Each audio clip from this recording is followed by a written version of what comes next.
उसकी हत्या की गई है। उसको कई बार धमकाया जाता था कि तुम हत्या कर लो, मैं तुम्हें मार डालूंगा या तुम खुद मर जाओ। ये लड़का उसके 7 साल पीछे पड़ा, मना करती रही वो। दारू पी के उस लड़की को प्रताड़ित करता था और ये कहता था कि तुम्हारे घर वालों ने दिया ही क्या है। हत्या नहीं, उसने उसकी हत्या कर दी, आत्महत्या नहीं हुई है। वो बहुत परेशान करते थे, हमारी बिटिया को बहुत परेशान करते थे।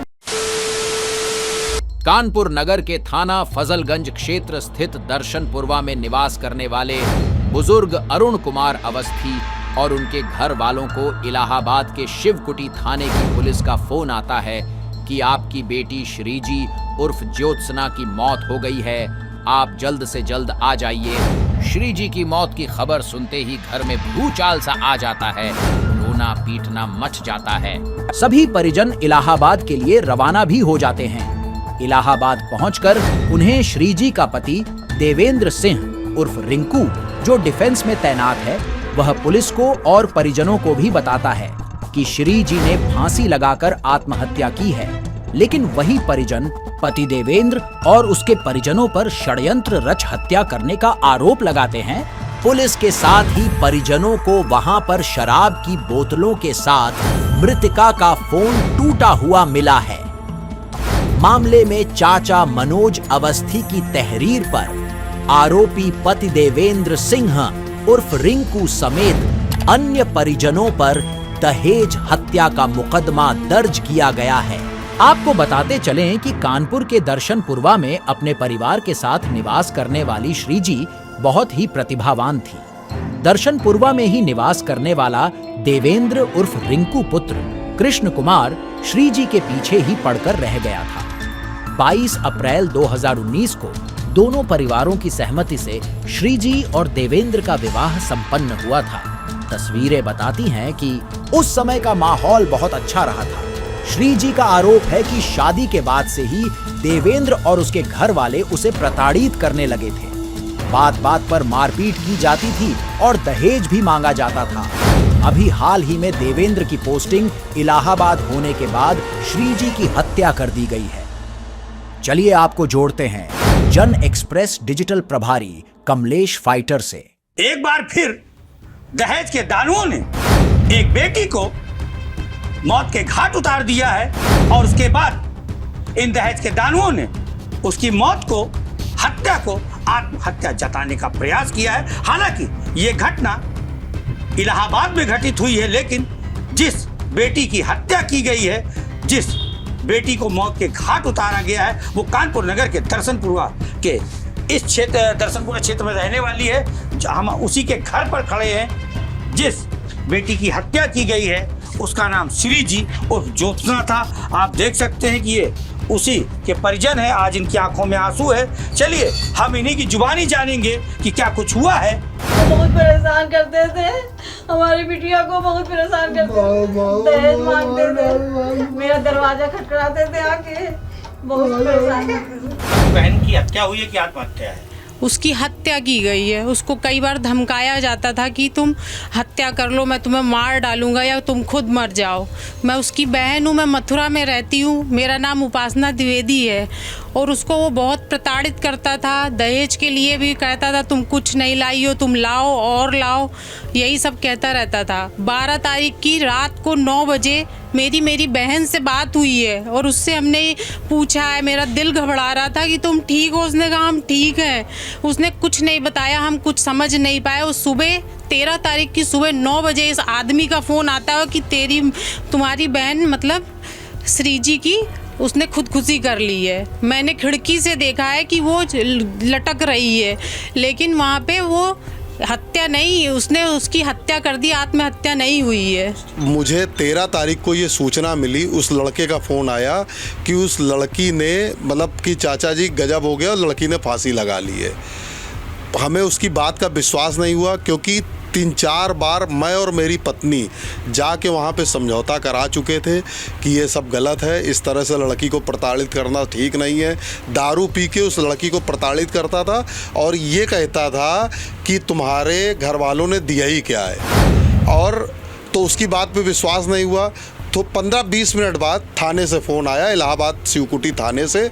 उन्होंने कहा कि आप लोग यहाँ पे आ जाओ, आपकी बेटी ने फांसी लगा ली है। जब हम लोग वहाँ पे पहुँचे तो वहाँ पे स्थिति बहुत ही मतलब संदेहास्पद थी, मतलब संदेह से भरी हुई थी, क्योंकि वहाँ पे जितने भी साक्ष्य थे सब उसके खिलाफ थे। कुंडी जो थी वो अंदर से, मतलब अगर कोई धक्का देगा तो अंदर से टूटनी चाहिए, लेकिन कुंडी जो है वो बाहर से लगी वाली कुंडी टूटी हुई थी। और जैसे उसने कहा कि पंखे में लटक गई है, तो वो पंखे में अगर कोई भी आदमी 60-70 किलो का अगर लटकता है तो पंखा चलेगा नहीं दोबारा। वो पंखा वैसे ही स्मूथ चल रहा था। और जिस कमरे में उसने उसको रखा हुआ था वो कमरे की स्थिति ऐसी थी कि वो जो सीओ थे श्वेताब पांडे, वो हमारे साथ गए थे। 15 मिनट तक वहाँ पे खड़ा होना मुश्किल था। जब ये ऑडिट पे गया तो मेरी बेटी ने कहा कि हमको चल के मायके छोड़ दो, क्योंकि यहाँ से कानपुर ज़्यादा दूर नहीं है, या तुम्हारे दूसरी गली में मामा रहते हैं उनके यहाँ छोड़ दो। तो उसने कहा कि तुम्हें कहीं नहीं जाना है, तुम्हें यहीं रहना है। 10 दिन वो उसी कमरे में रही और उसको ये सख्त हिदायत थी ना तुम कोई गेट खोल सकती हो। और जब हम लोग वहाँ पे पहुँचे तो एक एक छेद पे कागज़ लगा हुआ था, पूरा कमरा सील पैक था। और मकान मालिक ने वहाँ पे ये बताया, और सभी ने, मतलब वो लड़की हम लोगों से, हमारी पत्नी से कहती थी कि ये हमको, जैसे हम कहीं जा रहे हैं तो कहता था सर पे पल्ला रखो, इधर उधर ना देखो, मकान मालिक की लड़कियों से नमस्ते नहीं करो, अगर हम फल ले लें तो फल अगर हमने ले लिया नीचे जाके तो उस पर वो मारता था, प्रताड़ित करता था। और उसकी चैट भी है हम लोगों के पास, जिन चैट्स पे ये साफ साफ लिखा हुआ है। वो चैट बिटिया ने हमारी अपनी चाची से शेयर करी कि ये चैट है, देखो इस तरह की चैट है, ये हमको प्रताड़ित करता है। श्रीजी अवस्थी उर्फ ज्योत्सना मेरी भतीजी है, जिसको मैंने बेटी की तरह पाला।